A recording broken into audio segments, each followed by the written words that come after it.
무월랑과 연화 아가씨. 신라 시대 때 강릉에 무월랑이라는 소년이 살고 있었습니다. 소년은 얼굴이 아주 잘생기고 재주가 많고 글 공부도 열심히 했지요. 서출지 부근에 연화라고 하는 아가씨가 살고 있었습니다. 아가씨는 얼굴이 예쁘고 마음씨가 고와서 주변의 칭찬이 자자하였습니다. 그래서 마을에서는 남자 하면 무월랑, 여자 하면 연화 아가씨를 꼽았지요. 잘생긴 무월랑과 예쁜 연화 아가씨는 마을 사람들의 입에 오르내리는 가운데 서로 사귀어 사랑하는 사이가 되었습니다. 그런데 안타깝게도 두 사람이 이별을 하게 되었습니다. 남자가 태어나 출세를 하려면 과거를 봐서 급제를 해야 했지요. 무월랑은 꾸준히 글 공부를 하였으므로 경주로 과거를 보러 떠났습니다. 무월랑을 경주로 보낸 연화는 허전한 마음을 달래려고 종종 연못가를 거닐었습니다. 연못가를 거닐 때면 잉어들이 물을 차고 올라왔지요. 마치 연화의 마음을 달래는 듯 하였습니다. 하루는 연화가 물 위로 올라오는 잉어를 어떻게 하면 많이 볼 수 있을까 생각하다가 잉어에게 밥을 주기로 하였습니다. 연화는 밥을 가져다가 잉어에게 던져 주었지요. 잉어는 밥을 먹으려고 물 위로 마구 올라왔습니다. 세월이 흘러 여러 해가 지났습니다. 연화는 무월랑의 소식을 기다렸지요. 하지만 과거를 보러 간 무월랑에게서는 아무 소식이 없었습니다. 연화의 나이가 자꾸 들자 연화의 부모는 그녀를 다른 집으로 시집을 보내려고 사방으로 혼처를 구하고 다녔습니다. 연화의 마음은 시커멓게 타들어갔지요. 무월랑님은 대체 뭘 하고 계시는 걸까? 어서 이 소식을 알려야 할 텐데. 부모는 연화의 마음을 모르고 여기저기 줄을 대어 신랑감을 찾느라 바빴습니다. 연화는 걱정이 깊어져 밥을 제대로 먹지 못해 점점 말라갔습니다. 예쁜 얼굴에 주름살이 늘었지요. 연화는 연못 주위를 거닐며 잉어에게 밥을 주는 게 큰 즐거움이 되었습니다. 그러던 어느 날 연화는 다른 날과 마찬가지로 잉어에게 밥을 주고 있었습니다. 여러 잉어 가운데 한 마리가 꼬리를 치며 물 위로 높이 떠올라 연화의 손까지 닿았습니다. 잉어야, 넌 말을 못하는 고기지만 내 마음을 알겠니? 연화가 말을 마치자 잉어는 마치 말을 알아들었다는 듯이 고개를 끄덕였습니다. 내가 좋아하는 사람이 무월랑이라고 하는데 지금 경주에 있단다. 그에게 편지를 전해줄 수 있겠니? 연화는 사람에게 말하듯 잉어에게 말했습니다. 그러자 잉어는 다시 물속에 들어갔다가 연화의 손에 제 입을 갖다 대었지요.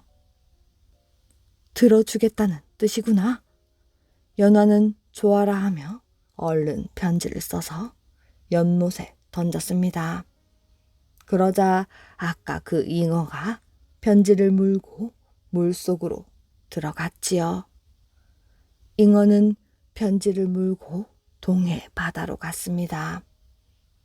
이윽고 물줄기를 따라 경주의 한 저수지로 갔습니다. 때마침 무월랑은 경주의 어느 연못에서 낚시를 하다가 잉어 한 마리를 잡았습니다. 옳거니 이걸 가지고 국을 끓여 먹어야겠구나. 무월랑이 집에 와서 잉어를 다듬으려 하는데 잉어의 입에 물린 편지가 눈에 띄었지요. 편지를 본 무월랑은 당장 편지를 써서 잉어의 입에 물려 연못에 넣었습니다. 무월랑의 편지를 문 잉어는 곧장 연화가 사는 연못에 와서 연화에게 답장을 전해 주었지요. 연화는 그리운 무월랑의 답장을 받아보고 무월랑이 여전히 자신을 좋아한다는 것을 알고 다른 남자에게 시집가지 않을 것을 굳게 마음먹었습니다. 그 뒤로도 잉어는 왔다 갔다 하며 두 사람의 소식을 전해 주었습니다. 이야기가 사람들에게 알려지자 하늘이 내린 일이라고 하며 감동을 하였지요. 무월랑은 즉시 연화를 경주로 불러서 혼인하여 아주 잘 살았습니다. 사람들은 그 뒤로 연화네 마을 연못에서 편지가 나왔다 하여 연못을 서출지라고 불렀다고 합니다. 소금 장수와 돌적이. 옛날에 소금 장수가 살았는데 이 사람이 어렸을 적부터 소금 장사를 해서 나이가 40이 넘었습니다. 소금을 기름 종이로 덮어 가지고 다니는데 이 기름 종이가 소금에 절을 대로 절어서 물기를 머금으면 눅눅해졌지요. 비가 오기 전이면 기름 종이가 먼저 눅눅해지니 이 사람이 비가 올 것을 미리 알았습니다. 아무리 맑은 날이라도 기름 종이가 눅눅해지면 두고 봐라, 비가 곧 온다 하면 곧 비가 내렸지요. 소금 장수야 기름 종이가 눅눅해지는 것을 보고 그러지만 딴 사람들은 내막을 잘 모르니 그저 신통하기만 했습니다. 그래서 모두들 이 소금 장수를 기막힌 도인으로 알았지요. 그러다 보니 소문이 퍼지고 퍼져서 그 근처에 모르는 사람이 없었답니다. 그런데 어떤 고을에 원님이 부임하기만 하면 그날로 죽었습니다. 어제까지 멀쩡하던 사토가 하룻밤이 지나면 싸늘한 시체로 변했던 것이지요. 한두 사람이 아니고 벌써 6사람이나 죽었습니다. 이러니 어느 누가 그 고을에 가려고 하겠어요. 이런 일이 있고 난 뒤 신통한 도인이 있다는 소문이 대궐까지 퍼지게 되었습니다. 임금은 당장 그자를 불러오라고 하였지요. 그래서 소금 장수가 임금에게 불려가게 되었습니다. 소금 장수는 걱정이 태산 같았습니다. 자기는 그저 기름 종이 하나만 믿고 큰 소리를 쳤는데 그게 소문이 나는 바람에 임금한테까지 불려왔으니 앞일이 걱정이 되었지요. 소금 장수가 서울로 가는데 가다가 일행이 주막에 들게 되었습니다. 주막에서 저녁을 먹고 밤이 으슥해서 방에 누워있는데 주막 주인이 소금 장수를 불렀습니다. 우리 집 옆편네가 원인 모를 병으로 몸져 누워있는데 고칠 방도가 없습니다. 병이 워낙 깊어 오늘 밤을 넘기기 어려울 듯하니 높으신 도술로 제발 살려주십시오. 이왕 일이 이렇게 된 거 도인 행세나 하고 보자 이렇게 생각하고는 주인에게 말했습니다. 잘 알았으니 물러가 있으시오. 그래 놓고 나니 가슴이 답답하여 밖에 나와 어정거리다 보니 마당 구석에 오래된 쇠 돌적기가 하나 누워 있었습니다. 누가 쓰다 버린 모양새였지요. 하도 답답해서 돌적이야 돌적이야 이 일을 어쩌면 좋으냐 했더니 무슨 일로 그러십니까? 하는 것이었습니다. 글쎄 돌적이가 말을 하는 것이었지요. 놀란 소금 장수는 다시 돌적이한테 주막 아낙네가 알아 누워서 다 죽어가는데 나더러 고쳐달라 하니 어떡하면 좋으냐고 또다시 말을 했습니다. 그것은 어렵지 않습니다. 그 주막을 지을 때 집터 밑에 해골이 있는 것을 모르고 지어서 그 해골 귀신이 심술을 부리는 것이니 방구들을 파고 해골을 드러내어 딴 데 묻어주면 될 것입니다. 소금 장수가 주막에 가서 주인에게 방구들을 파보아라고 이야기를 했습니다. 그리고는 해골을 양지 바른 곳에 묻어줬더니 그 집 아낙네가 병이 씻은 듯 나았습니다. 이렇게 되니 소금장수 이름이 더 나서 아주 하늘을 찌를 듯 하였습니다. 소금장수는 돌적이를 비단보에 싸가지고 서울로 올라갔습니다. 가는 곳곳마다 도인이 지나간다고 사람들이 구름같이 모여들었습니다. 모여든 사람들이 저마다 이런 일이 있는데 좀 도와주오 하면 소금장수는 돌적이한테 물어보고 척척 가르쳐 주었지요. 이렇게 해서 대궐까지 갔습니다. 임금이 소금장수를 조용히 불렀습니다. 어느 고을에 기이한 일이 있어 너를 불렀다. 그 고을에 원이 내려가기만 하면 그날로 죽어 나오기가 6차례니 이게 어인 일이냐. 소금장수는 돌적이가 있으니 마음을 푹 놓고 그것은 저를 그 고을 원으로 보내주시면 잘 해결해 보겠습니다. 했습니다. 임금은 소금장수에게 벼슬을 주어서 그 고을 원으로 내려보냈습니다. 이렇게 해서 소금장수는 원이 되어 고을로 내려갔습니다. 그런데 제가 뭘 어떻게 할 재주가 없으니 돌적이한테 물었지요.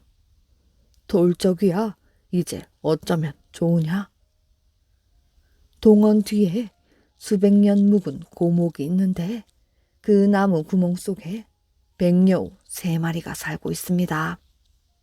그 백여우들이 원을 죽게 만드니 그 놈들을 없애야 합니다. 어떻게 없앤단 말이냐? 장작 300짐을 마련하여 고목 밑에 쌓아놓고 새끼줄 3,000발을 꼬아 장작을 묶으십시오. 그리고 용한 사냥꾼 30을 뽑아 고목 둘레에 세워놓고 장작에 불을 지르십시오. 여우들이 놀라 뛰어나오면 사냥꾼더러 활을 쏘게 하십시오.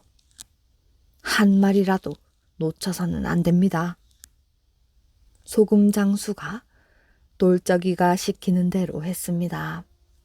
활 잘 쏘는 사냥꾼 30을 뽑아 벽둘레에 세워놓고 장작더미에 불을 질렀습니다.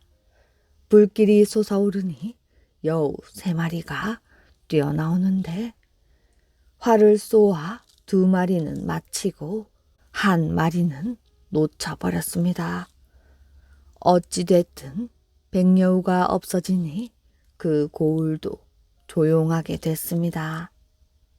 소금 장수는 고을원이 되어 정사를 잘 보고 살았지요. 그런데 얼마 안 가서 또 일이 일어났습니다. 이번에는 이웃나라 임금이 불렀습니다. 이웃나라로 가면서 돌적이한테 물었습니다. 이웃나라 임금이 무슨 일로 나를 부른다더냐 하고 말이지요. 그랬더니 그때 백여우 3마리를 다 못 죽이고 1마리를 놓친 것이 화근입니다. 그 여우가 이웃나라로 도망을 가서 예쁜 여자로 둔갑을 해가지고 그 나라 임금의 첩이 되었는데 몸이 아프다는 핑계를 대고 이 병에는 우리나라 도인만이 고칠 수 있다고 임금을 꾀어서 이렇게 되었습니다. 거기 가면 당신의 간을 빼먹으려고 할 것입니다. 듣고 보니 가기만 하면 죽을 판이었지요. 이 일을 어떻게 하느냐고 돌적이한테 물으니 압록강을 건너기 전에 백두산 아래 아무 마을에 가면 삼적구라는 개가 있을 것입니다. 그 개를 사다가 도포 소매 속에 넣어가지고 가십시오. 제 아무리 사악한 백여우라도 삼적구한테는 못 당할 것입니다.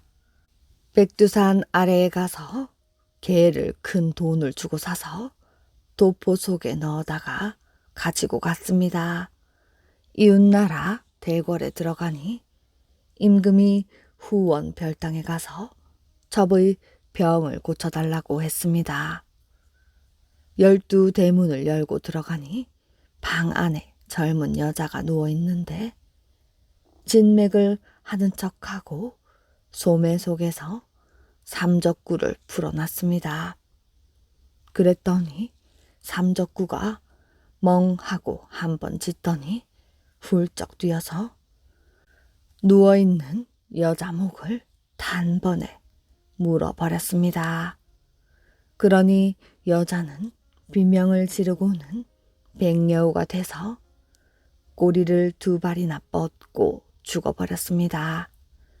이렇게 해서 소금 장수는 죽을 목숨이 살아서 우리나라로 돌아왔지요. 돌아와서 생각을 하니 이제까지 도인 노릇을 하고 죽을 고비를 넘긴 것이 모두 돌적이 덕분이란 생각이 들었습니다. 어떻게 하면 너의 은혜를 갚을 수 있겠느냐 했더니 돌적이가 슬피 울면서 말을 했습니다. 저는 본래 의주 사는 뱃사람입니다. 배를 타고 장사를 하다가 풍랑을 만나 죽었는데 제 혼이 저승에 들지 못하고 배에 달린 돌적이에 붙어 떠돌아다니다가 당신을 만났습니다. 제 식구들이 아직 의주에 살고 있으니 부디 저를 거기에 데려다 주십시오. 소금 장수가 그 말을 듣고 의주에 있는 옛집을 찾아갔습니다. 가보니 식구들은 장사하러 나간 가장의 생사를 모르고 이제나 저제나 기다리고 있었지요. 거기에 가서 돌적이를 내놓고 그동안의 사정을 이야기를 하니 식구들은 모두 돌적이를 얼싸안고 슬피 울었습니다. 돌적이가 말했습니다. 이제 나는 식구들을 만나서 여한이 없으니 부디 조상 무덤 밑에 묻어 주십시오. 그러면 혼도 편안히 저승에 들 것입니다. 그래서 그 집 식구들과 함께 돌적이를 장사 지냈습니다. 그리고 소금 장수는 도인 노릇을 그만두고 깊은 산 속에서 풀뿌리를 캐먹으며 살았다고 합니다. 꼬마 신랑과 부인. 옛날 어느 고을에 나이 많은 부부가 살았습니다.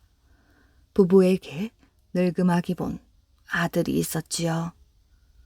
나이 지긋한 부부는 아들이 어리지만 서둘러 장가를 들였습니다.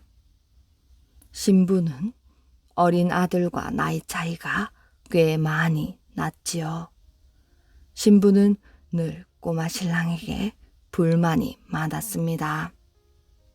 어느 날 시부모가 밭일을 나갔습니다. 그러자 부인은 신랑에게 점심도 주지 않고 남편에게 잔 일들을 마구 시켰지요. 부인아, 배가 고파 죽겠다. 빨리 밥 좀 먹자. 배가 고픈 꼬마 신랑은 부인에게 밥을 달라고 졸랐습니다. 이 일은 안 하고 무슨 배가 고프다고 그래.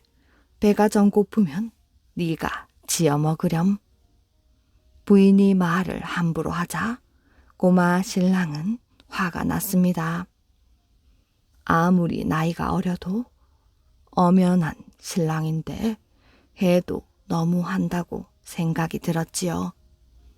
부인, 지금 한 말은 내게 한 것이오. 그럼 여기 너밖에 누가 또 있니? 꼬마 신랑은 끓어오르는 화를 참으면서 점잖게 다시 말을 했습니다. 처음에 한 말을 다시 해보구려. 하라면 못할 것이 없지. 밥은 네가 지어 먹으려고 했다. 왜? 부인의 말에 꼬마 신랑은 부인의 엉덩이를 발로 차며 소리를 쳤습니다. 서방에게 그게 무슨 말버릇이오? 집에서 그것밖에 안 배웠소? 아니, 이 어린 것이? 황소 같은 부인은 꼬마 신랑에게 대들며 남편을 번쩍 들어 지붕 위로 던져버렸습니다. 이때 시부모가 밭일을 마치고 돌아왔습니다. 이젠 끝이구나. 부인은 몸을 웅크리며 어쩔 줄 몰라 했습니다. 그런데 지붕 위에서 부모를 본 꼬마 신랑은 호박 넝쿨을 이리저리 만져보며 부인에게 말했습니다. 여보, 저녁에 된장찌개 끓일 건 말이야. 큰 호박을 딸까? 작은 호박을 딸까? 이 일에 감동한 아내는 꼬마 신랑의 말을 잘 들으며 행복하게 살았다고 합니다. 금강산 호랑이. 옛날 금강산에는 호랑이가 많이 있었습니다. 호랑이들은 마을로 내려와 닥치는 대로 가축들을 물고 가서 사람들을 못살게 굴었지요. 호랑이를 잡겠다고 금강산에 들어간 사람들 가운데 살아나온 사람은 없었습니다. 시간이 흐를수록 호랑이를 잡겠다는 보수가 없었지요. 그쯤 날아가는 새도 떨어뜨린다는 보수가 있었습니다. 그 보수가 호랑이들을 잡으러 금강산에 들어갔습니다. 금강산 어귀에는 조그마한 주막이 있었지요. 보수는 주막에 묵으며 주인 할머니에게 금강산 호랑이를 모두 잡겠노라고 큰 소리를 쳤습니다. 할머니는 안타까운 표정을 지으며 말을 했습니다. 저런 아까운 젊은이가 호랑이 밥이 되겠구먼. 무슨 말씀이세요? 제 총 한 방이면 안 쓰러지는 게 없답니다. 여기에 온 보수들이 모두들 그렇게 말했지요. 그런데 산속으로 호랑이를 잡으러 가는 보수는 많이 보았지만 산에서 내려오는 보수는 보지 못했다오. 두고 보세요. 내 호랑이를 잡아 둘러매고 올 테니. 보수는 장담을 하고 산속으로 들어갔습니다. 그런데 그가 산속으로 들어간 지 1년이 지나고 10년이 지나도 돌아오지 못했습니다.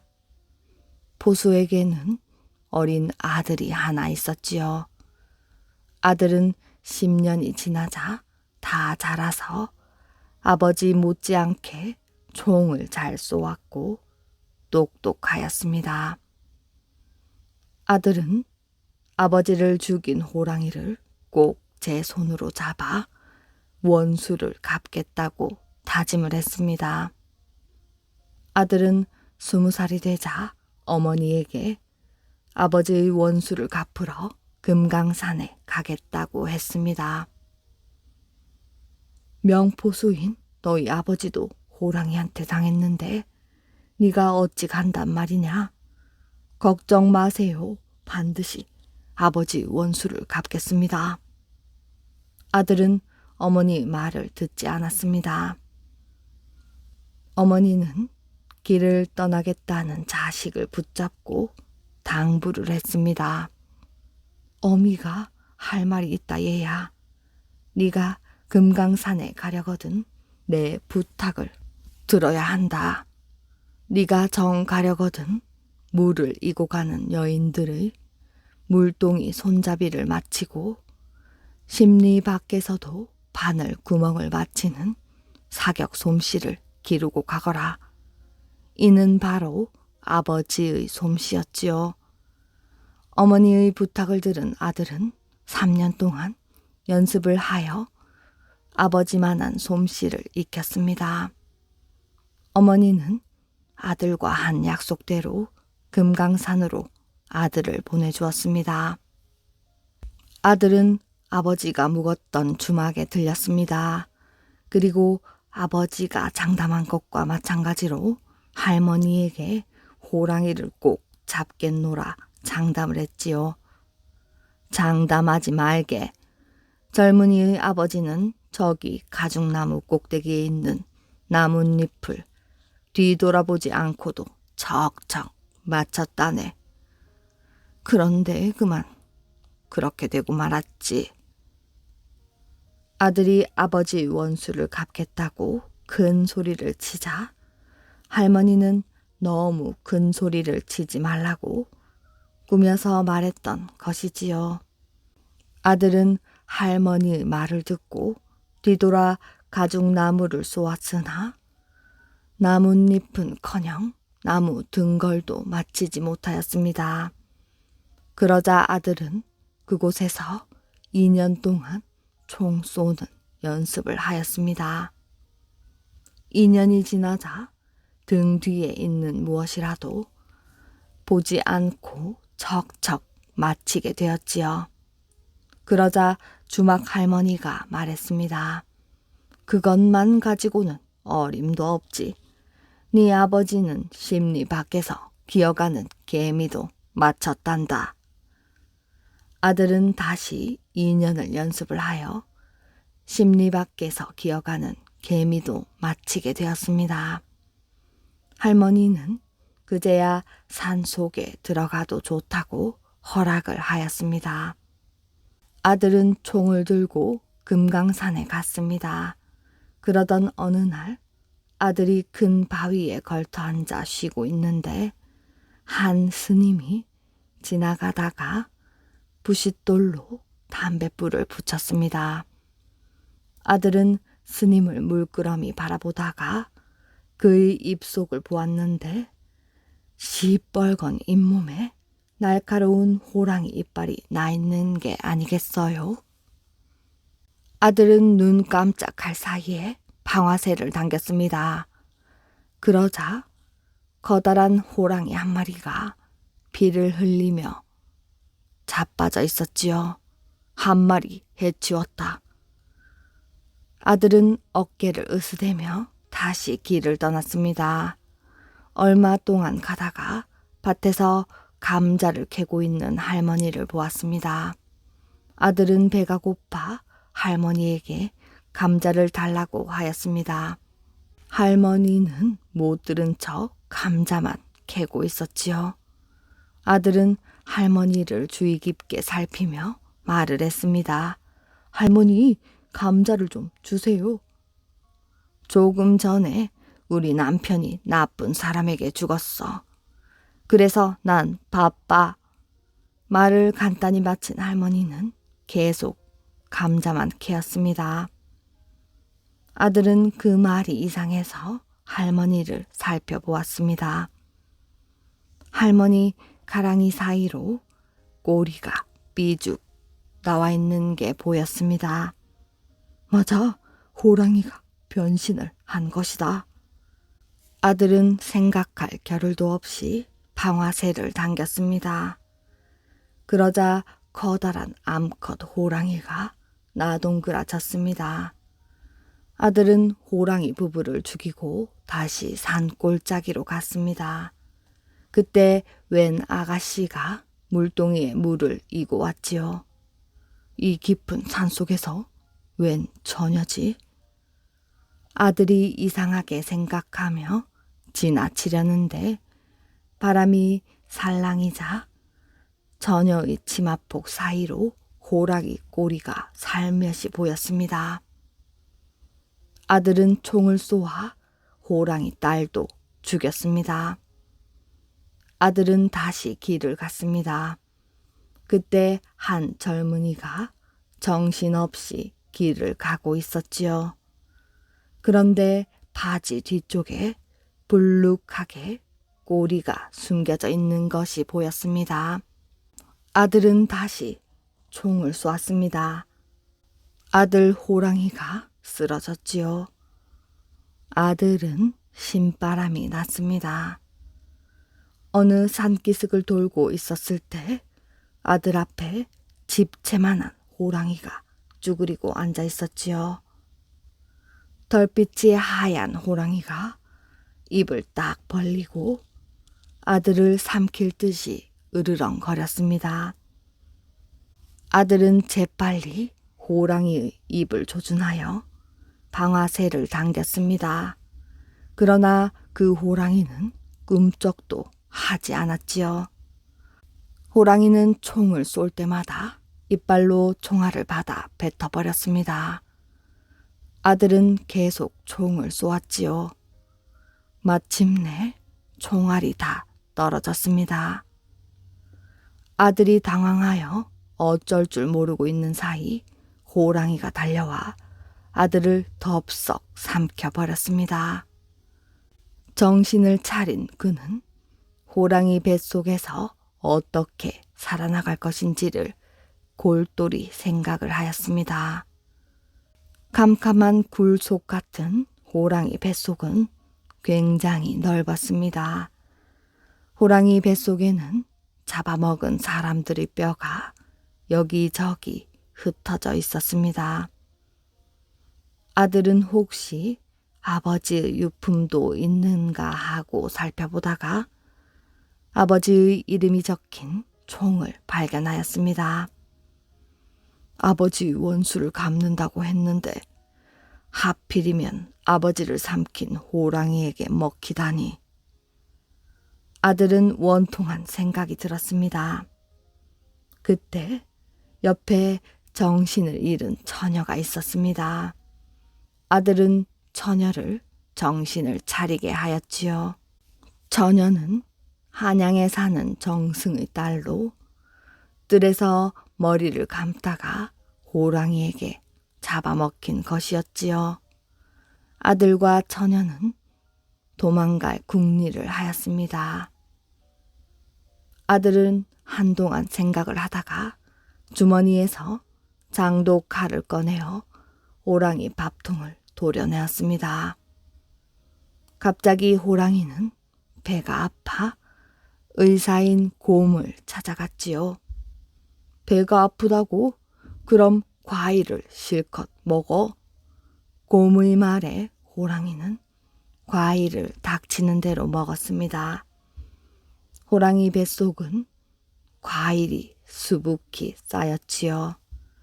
뱃속에 있는 아들과 처녀는 과일로 배를 채우고 난 뒤 더욱 기운을 내어 호랑이의 살을 도려내었습니다.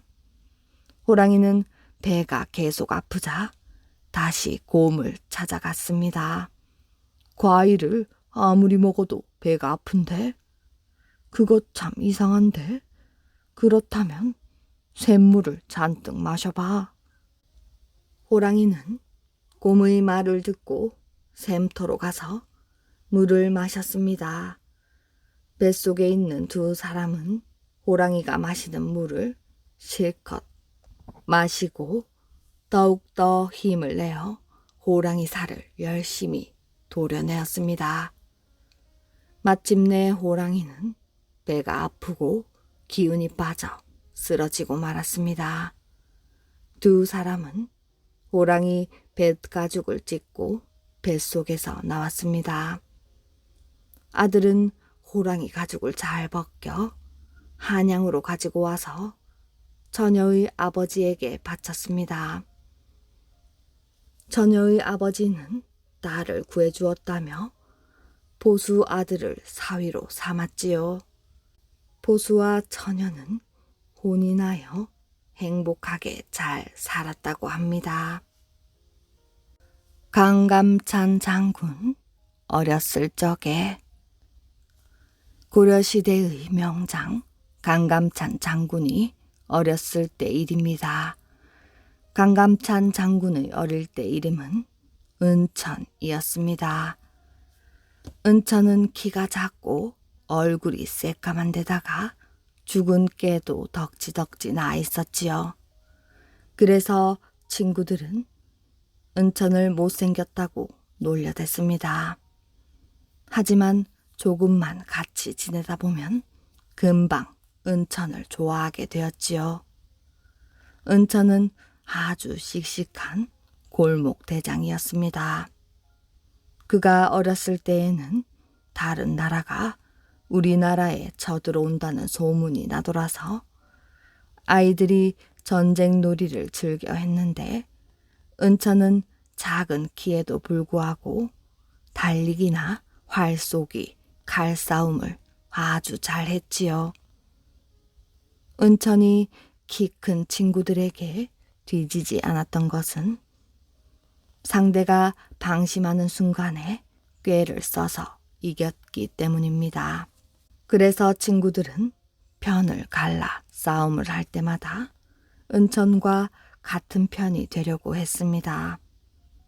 그러던 어느 날, 여느 날과 마찬가지로 은천이 친구들과 산에 놀다가 내려오는데 동네 아이 한 명이 은천을 부르며 급히 달려오고 있었습니다. 은천아, 아랫마을에 사는 덩치 큰 대장 녀석을 알지? 글쎄 그 녀석이 나더러 통행세를 내라는 거야. 윗마을 아이들은 아랫마을을 그냥 지나갈 수 없다면서 계속 시비를 걸었어. 은천은 주먹을 불끈 쥐었습니다. 가만두면 안 되겠다. 다시는 아랫마을 아이들이 우리 마을 친구들을 괴롭히지 않도록 혼내줘야겠어. 아랫마을은 윗마을보다 더 잘 살았습니다. 그래서 아이고 어른이고 텃세를 심하게 부렸지요. 은천은 이번만큼은 그냥 지나칠 수 없다고 생각을 했습니다. 얘들아, 지금 당장 모두 아랫마을로 가보자. 은천의 말에 따라 함께 모여있던 친구들이 아랫마을로 갔습니다. 아랫마을로 가자 그 대장이라는 아이와 그의 친구들이 전쟁 놀이를 하고 있었지요. 은천이 말했습니다.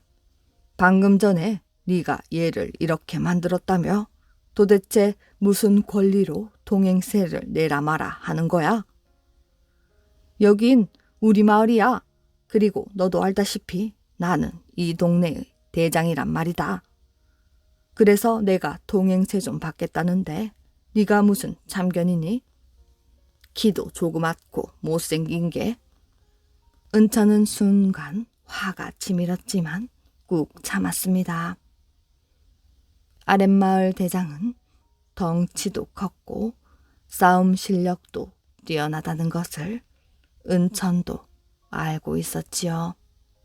좋아, 그럼 우리 내기를 하자. 아랫마을 대장이 콧방귀를 뀌었습니다. 지금부터 칼싸움을 하는 거야.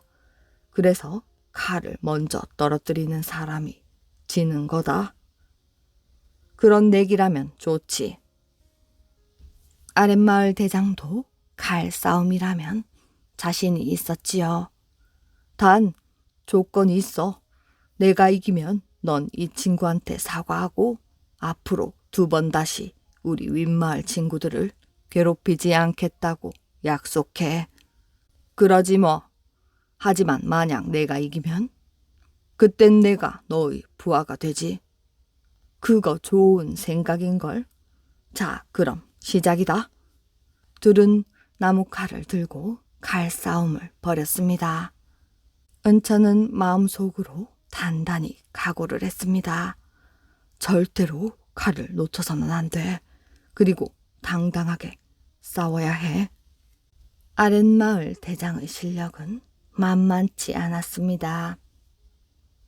둘의 실력은 정말 막상막하였지요. 하지만 두 사람은 점점 지쳐가고 있었습니다. 옷이 땀으로 흠뻑 젖었을 무렵 은천은 아랫마을 대장이 방심을 하는 틈을 타 그의 칼을 위에서 아래로 힘껏 내리쳤습니다.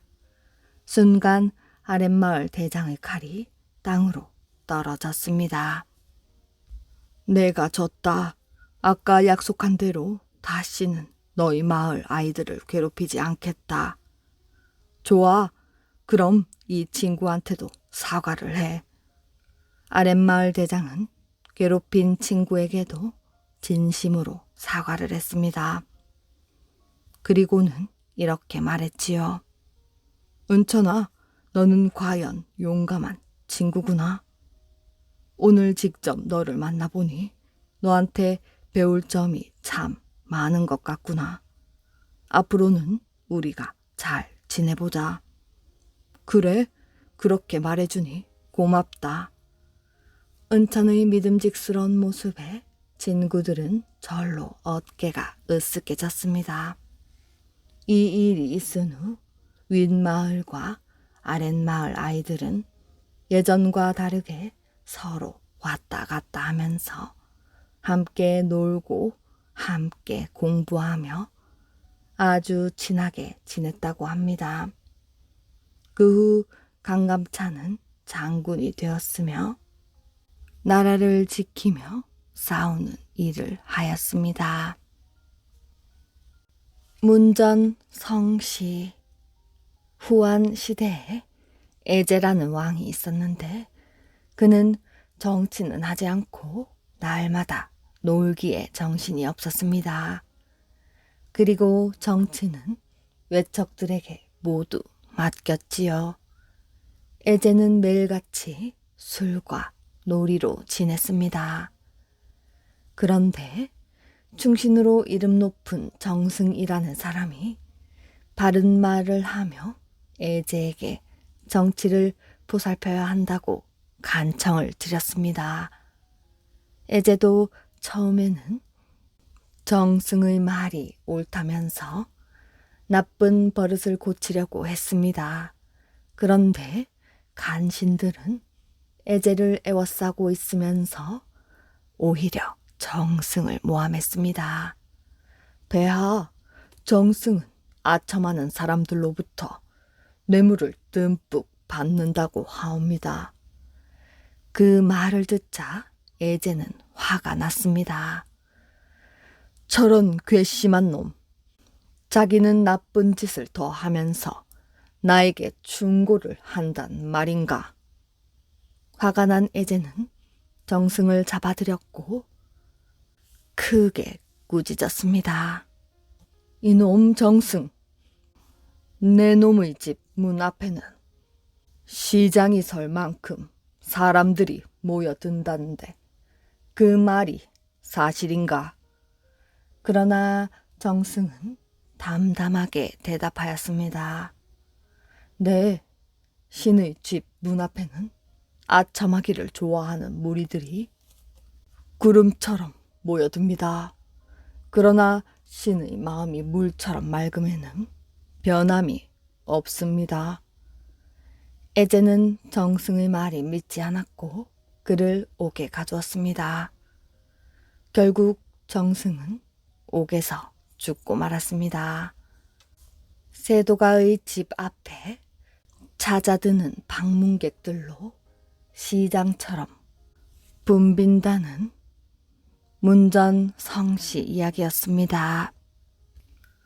벼슬 자리에 오른 사람의 집에 아첨하는 무리들이 구름처럼 몰려오는 꼴사나운 모습을 비웃을 때 이 말을 쓰곤 한답니다. 멸치 대왕의 꿈. 옛날 동쪽 바다에 멸치 대왕이 살았습니다. 하루는 곤히 잠을 자는데 이상한 꿈을 꾸었지요. 좋은 꿈인지 나쁜 꿈인지 원. 잠에서 깬 멸치 대왕은 연신 고개를 갸우뚱하며 너무 답답했습니다. 그러다가 납작 가자미를 불렀습니다.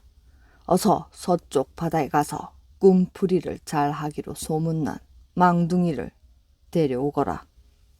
납작 가자미는 두덜거리며 길을 떠났습니다. 열흘 낮밤 쉬지 않고 헤엄쳐 갔습니다. 드디어 납작 가자미는 망둥이를 만났습니다. 우리 멸치 대왕님께서 이상한 꿈을 꾸셨는데 꿈풀이를 듣고 싶다 하십니다.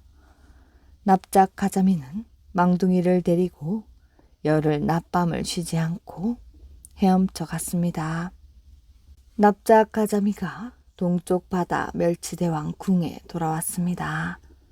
멸치대왕은 버선 발로 뛰어나와 납작 가자미는 보는 둥 마는 둥 하고 망둥이만 반갑게 맞이했지요. 그뿐만 아니라 상다리가 부러지게 한 상 차려놓고 꼴뚜기며 매기며 병어까지 불러 잔치를 벌였습니다. 고생한 납작 가자미에게는 오라는 소리도 하지 않았지요. 납작 가자미는 화가 났습니다. 멸치대왕은 망둥이에게 꿈 이야기를 했습니다.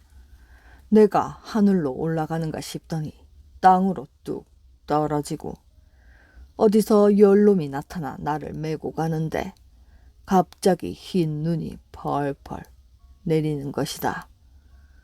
눈을 맞아 추운가 했더니 어느새 덥고 그러다 붉은 고개로 꼴딱 넘어가지 뭔가.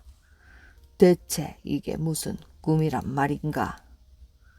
세상에 그렇게 좋은 꿈 얘기는 처음 듣습니다.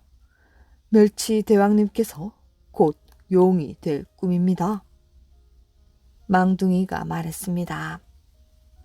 하늘로 올라가니 용이 된다는 것이고 땅에 떨어지니 용이 물을 뚫어 내려온 것이며 열놈이 메고 가니 용이 구름을 타고 하늘을 나는 것입니다.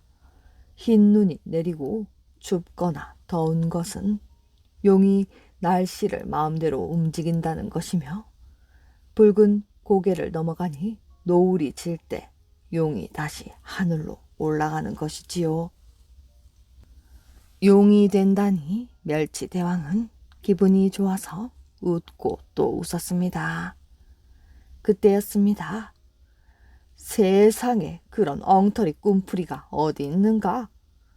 모두들 깜짝 놀라 돌아보니 몰래 엿듣고 있던 납작 가자미가 웃고 있었습니다. 어디 그럼 니놈이 한번 말해보거라. 멸치대왕이 소리쳤습니다. 하늘로 오르니 낚시에 걸려 물 위로 오르는 것이요. 땅에 떨어지니 땅바닥에 덜썩 떨어진 것이지요. 열놈이 메고 가니 사람이 10손가락으로 덥석 움켜진 것이요. 흰 눈이 오니 소금을 살살 뿌리는 것이며 추울 듯 더울 듯 하니 숯불 위에 올려 부채질을 하는 것입니다. 그리고 붉은 고개로 넘어가는 것은 바싹바싹 잘 구워졌으니 빨간 사람 목구멍으로 쏙 들어가는 것이지요. 너무 화가 난 멸치대왕이 납작 가자미의 뺨을 때렸습니다. 그런데 이를 어쩌면 좋을까요? 얼마나 세게 때렸던지 가자미의 눈이 옆으로 휙 돌아가 버렸습니다. 그 모습에 놀란 망둥이는 눈이 툭 튀어나왔고 꼴뚜기는 차마 눈 뜨고 볼 수 없어 제 눈을 뽑아 꽁무니에 숨겼습니다. 매기는 어찌나 우습던지 입이 귀 뒤까지 찢어지는 줄도 모르고 웃어댔습니다. 병어는 저도 매기처럼 입이 찢어질까봐 입을 꼭 잡고 웃느라 그만 입이 뾰족해졌다고 합니다. 김서방네, 박서방네. 옛날 어느 곳에 김서방네와 박서방네가 이웃에서 살았습니다. 두 집 다 식구수도 그만그만하고 가진 살림도 고만고만한데 딱 한 가지 다른 것이 있었습니다. 김서방네는 식구들이 서로 사이가 나빠서 허구한 날 싸우면서 살고 박서방네는 식구들이 서로 사이가 좋아서 날마다 웃으면서 살았습니다. 동네 사람들도 두 집안을 잘 알아서 싸우는 소리가 나면 또 김서방네 집에서 싸움을 하는군 하고 웃는 소리가 나면 박서방네 집에서는 또 재미난 일이 생겼나 보군 했습니다. 하루는 김서방네 소가 온 동네 밭을 휘젓고 다니며 곡식을 다 망쳐놨습니다. 김서방이 풀 먹이느라 소를 언덕 위에 메어 놓았는데 식구들이 안 보는 사이에 소가 고삐를 끊고 달아나 버린 것입니다. 식구들이 억지로 소를 붙잡아 메어 놓고 나서 서로 내가 옳다니 네가 그르니 하고 싸웠습니다. 이 여편네가 아침에 소 여물을 어떻게 주었길래 소가 배고파 날뛰게 만들어. 김서방은 아내를 나무라고 너는 눈을 어디에 달고 다니기에 소 코 밑에서 빨래를 하면서 고삐 끊는 것도 못 봤니? 아내는 며느리를 나무라고 당신은 무엇하는 사람이 소가 풀을 다 뜯어먹도록 옮겨 매지도 않고 그냥 뒀어요. 며느리는 제 남편을 나무라고 아버지도 참 소 고삐를 단단히 메어뒀으면 이런 일이 생기지 않았을 거 아니에요. 아들은 제 아버지를 나무랐습니다. 한참을 그렇게 티격태격하다가 김서방이 이웃에 사는 박서방네는 무슨 재주로 싸움 한 번 안 하는지 싶었습니다.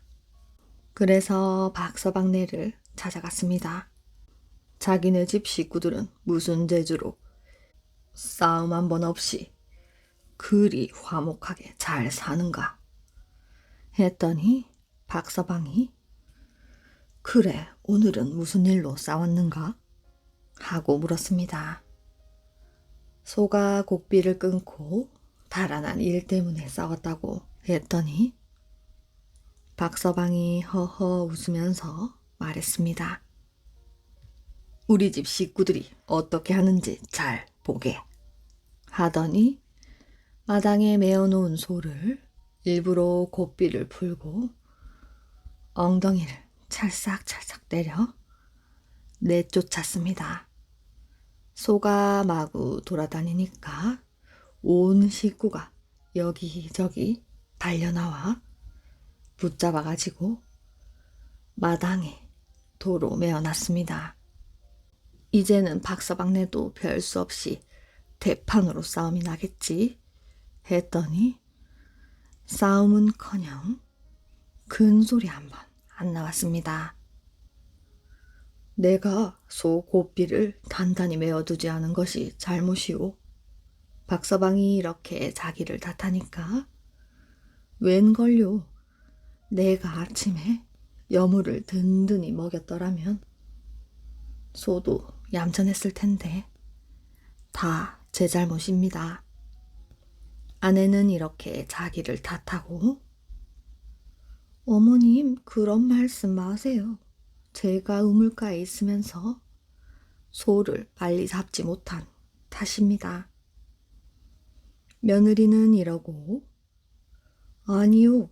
내가 점심을 먹고 소를 풀밭에 옮겨 메어 놓는다는 게 그만 깜빡했소. 다 내 잘못이오. 아들은 이렇게 말했습니다. 그러니까 싸움이 난리가 없지요. 서로 자기 탓이라고 우기다가 금세 웃음이 터졌습니다. 이야기 재미있게 잘 들으셨나요? 이야기를 들어주셔서 정말 감사합니다. 작은 물고기에 속하는 멸치가 왕이라니 우스운 이야기가 아닐 수 없습니다. 우리 속담 중에 꿈보다 해몽이라는 말이 있습니다. 사실보다 해석이 더 중요함을 비유적으로 이르는 말이지요. 작은 멸치왕이 용이 된다는 해몽을 해주니 기분이 좋아질 수밖에 없었지요. 하지만 속 좁은 가자미 때문에 화가 나버리고 말았습니다. 가자미의 속상한 마음은 이해가 가나 너그러운 마음을 가지고 왕을 이해하였다면 이런 불상사가 생기지 않았을 수도 있겠다는 생각이 들기도 했습니다. 오늘의 이야기 여기까지입니다. 편안한 밤 되시길 바랍니다.